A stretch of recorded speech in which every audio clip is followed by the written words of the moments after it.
Bienvenue à Capitale du Monde, le plaisir d'apprendre. Vous êtes-vous déjà demandé ce qui rend une capitale attrayante? Au-delà des grands bâtiments et des décisions politiques, se cache une histoire unique. Une histoire de gens et de culture. Aujourd'hui, nous embarquons pour un voyage spécial au cœur de l'Amérique du Nord. Nous allons explorer deux capitales fascinantes. Ces villes sont voisines, mais chacune a sa propre personnalité. Nous allons lever le rideau sur Ottawa, la vibrante capitale du Canada. Ensuite, nous voyagerons vers le sud pour découvrir Washington, D.C., la puissante capitale des États-Unis. Joignez-vous à nous pour découvrir les secrets et les histoires qui rendent ces lieux si spéciaux. Ces deux villes sont plus que de simples centres gouvernementaux. Ottawa n'était pas toujours destinée à être la capitale du Canada. Au milieu du 19e siècle, plusieurs grandes villes se disputaient ce titre prestigieux. La reine Victoria de Grande-Bretagne a été appelée à prendre la décision finale. En 1857, elle a choisi une petite ville forestière rustique appelée Bytown. Mais il y avait une brillante stratégie derrière cela. Le choix de la reine était basé sur la logique et la prévoyance. Ottawa était située juste à la frontière entre le Haut-Canada, qui est l'actuel Ontario, et le Bas-Canada, maintenant connu sous le nom de Québec. Aucune visite à Ottawa n'est complète sans explorer la colline du Parlement. Ce n'est pas seulement un ensemble de bâtiments gouvernementaux, c'est le cœur symbolique du Canada. Dramatiquement perché sur une falaise calcaire, son architecture néo-gothique impressionnante attire vraiment le regard. La caractéristique la plus emblématique de la colline du Parlement est la magnifique tour de la Paix. Elle s'élève à 92 mètres dans le ciel, un phare visible de toute la ville. Chaque matin d'été, la pelouse avant accueille la cérémonie de la relève de la garde.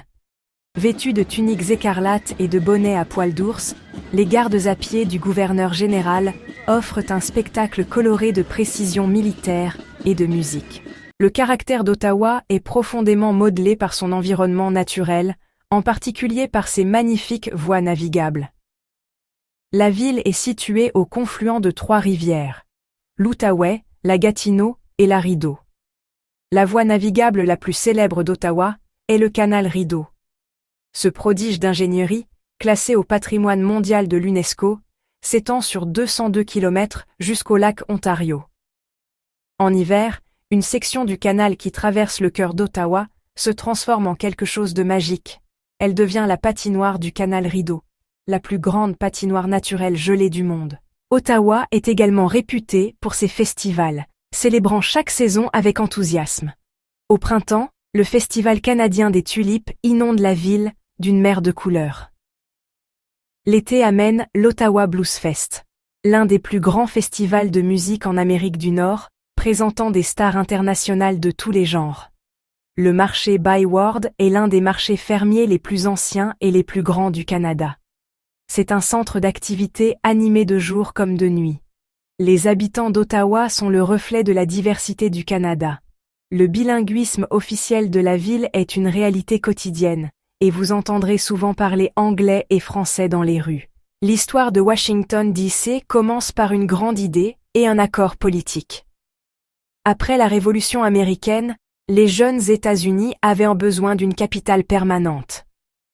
En 1790, un célèbre compromis fut trouvé entre deux des pères fondateurs de la nation, Alexander Hamilton et Thomas Jefferson. Le président George Washington lui-même a choisi l'emplacement exact. Il a engagé un ingénieur militaire franco-américain nommé Pierre-Charles L'Enfant pour le concevoir. L'Enfant avait une vision audacieuse et ambitieuse. Il a imaginé une ville avec de grandes avenues, des places publiques et des vues spectaculaires. Au cœur de Washington, D.C., se trouve un vaste espace vert ouvert comme aucun autre. C'est le National Mall. On l'appelle souvent le Jardin de l'Amérique, et honnêtement, à juste titre. S'étendant sur plus de 3 km, ou environ 2 miles, du Capitole au Lincoln Memorial, c'est l'axe central de la ville. Le National Mall a été le théâtre de certains des moments les plus cruciaux de l'histoire américaine. C'est ici, sur les marches du Lincoln Memorial, en 1963, que Martin Luther King Jr. a prononcé son puissant discours « J'ai un rêve » devant une foule de plus de 250 000 personnes lors de la marche sur Washington. Au sommet d'une douce élévation connue sous le nom de Jenkins Hill, se trouve le quartier de Capitol Hill, l'épicentre politique des États-Unis. Dominant l'horizon, le Capitole des États-Unis est l'un des symboles de la démocratie les plus reconnaissables au monde. Juste en bas de la rue du Capitole, se trouve le bâtiment de la Cour suprême. Avec sa grande façade de marbre et la devise « Égale justice sous la loi » gravée au-dessus de son entrée, ce bâtiment abrite la plus haute cour de la nation. À environ 2,5 km de là, le long de la célèbre Pennsylvania Avenue, se trouve un autre symbole emblématique du pouvoir américain, la Maison-Blanche. Située au 1600 Pennsylvania Avenue, elle est la résidence officielle et le principal lieu de travail de tous les présidents des États-Unis depuis John Adams en 1800. Washington, D.C. est une ville qui croit que la connaissance doit être accessible à tous. Cette conviction s'exprime de la plus belle des manières, à travers la Smithsonian Institution, le plus grand complexe de musées, d'éducation et de recherche au monde. Le plus incroyable pour tout visiteur est que l'entrée à tous les musées Smithsonian de D.C. est entièrement gratuite. Vous pouvez vous émerveiller devant le Wright Flyer et le module de commande d'Apollo 11 au Musée national de l'air et de l'espace, ou contempler des œuvres d'art inestimables à la National Gallery of Art. Au-delà du Smithsonian, la ville regorge de monuments et de mémoriaux puissants qui honorent des figures et des événements clés de l'histoire des États-Unis. Bien que les monuments et les musées soient incroyables, pour vraiment connaître Washington D.C., vous devez explorer ses quartiers dynamiques. La ville est bien plus que son centre fédéral. Par exemple, Georgetown est le plus ancien quartier de la ville, avec de charmantes rues pavées, des maisons historiques et des boutiques de luxe. Le corridor de U Street raconte une histoire différente, tout aussi importante. Autrefois connu sous le nom de Black Broadway, il était le cœur de la culture afro-américaine au début du XXe siècle. La population de Washington, D.C., est aussi diverse que les quartiers de la ville. C'est une ville véritablement internationale, qui attire des gens de tous les États-Unis et du monde entier. Ottawa et Washington, D.C., bien que toutes deux capitales nationales, sont nées de circonstances très différentes et ont été conçues avec des objectifs distincts à l'esprit. Washington a été conçue à une échelle grandiose, presque révolutionnaire. C'était une ville construite dans un but précis, forgée à partir d'un compromis politique et tracée sur une toile vierge de marais. Le tracé d'Ottawa semble plus organique, plus intégré à son environnement naturel. Bien que planifié, son design épouse les contours des rivières et du canal qui sont si centraux à son identité. Washington, D.C., est une ville à la géométrie calculée. Le système de grilles, intersecté par de larges avenues diagonales, crée une sensation d'ordre et une échelle immense. Le pool culturel d'Ottawa et de Washington, D.C.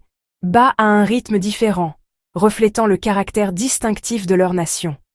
Washington est une ville aux enjeux importants et à l'énergie intense. Ottawa, en revanche, possède un mode de vie plus détendu et équilibré. Bien qu'elle soit, vous savez, le centre de la politique canadienne, l'identité de la ville est également fortement liée à son rôle de pôle majeur de la technologie et de la recherche. À Washington, les principales attractions sont concentrées autour de l'immense étendue du National Mall.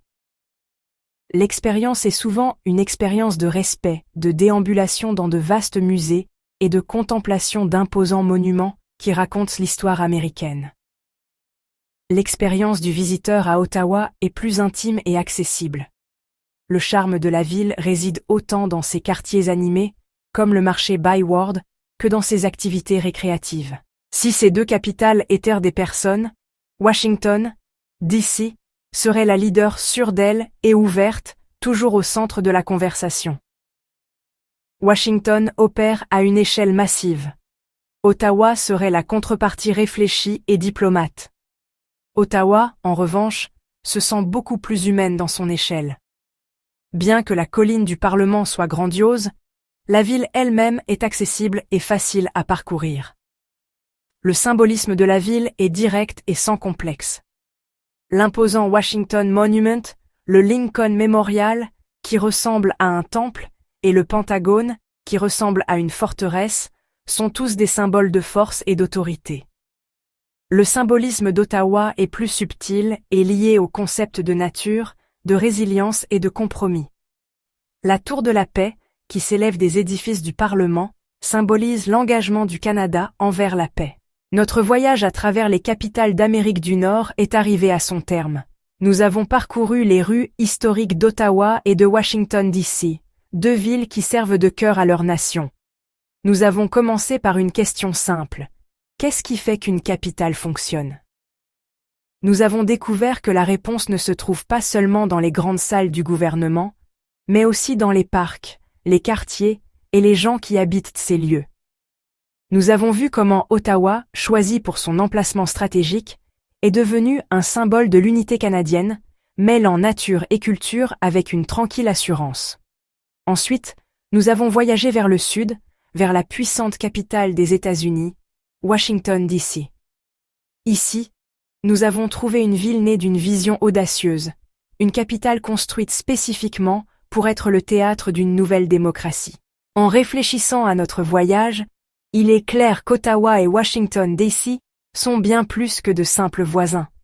Ce sont deux réponses fascinantes à la question de savoir ce qu'une capitale peut être. Elles partagent un continent et une frontière pacifique, mais racontent leurs histoires nationales dans des langages de conception et de culture très différents.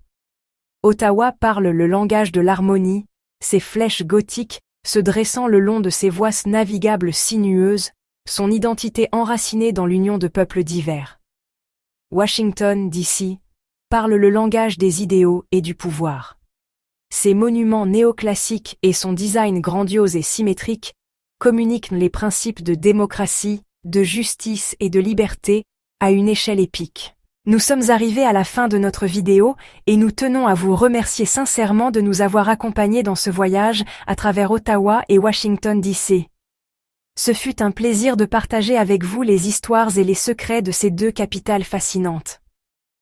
S'il vous plaît, prenez un moment pour cliquer sur le bouton j'aime sous cette vidéo afin de soutenir notre chaîne éducative et d'aider d'autres personnes à la découvrir. Et pour vous assurer de ne pas manquer notre prochaine aventure, abonnez-vous également. N'oubliez pas non plus de cliquer sur la cloche de notification pour recevoir une alerte chaque fois qu'un nouveau voyage commence. Enfin, nous serions ravis de vous entendre. Dites-nous si vous avez visité ces capitales intéressantes ou si vous aimeriez y aller. Merci encore d'avoir regardé et d'abonner à un like. Jusqu'à notre prochain voyage ensemble, restez curieux et continuez à explorer dans Capitales du monde, le plaisir d'apprendre.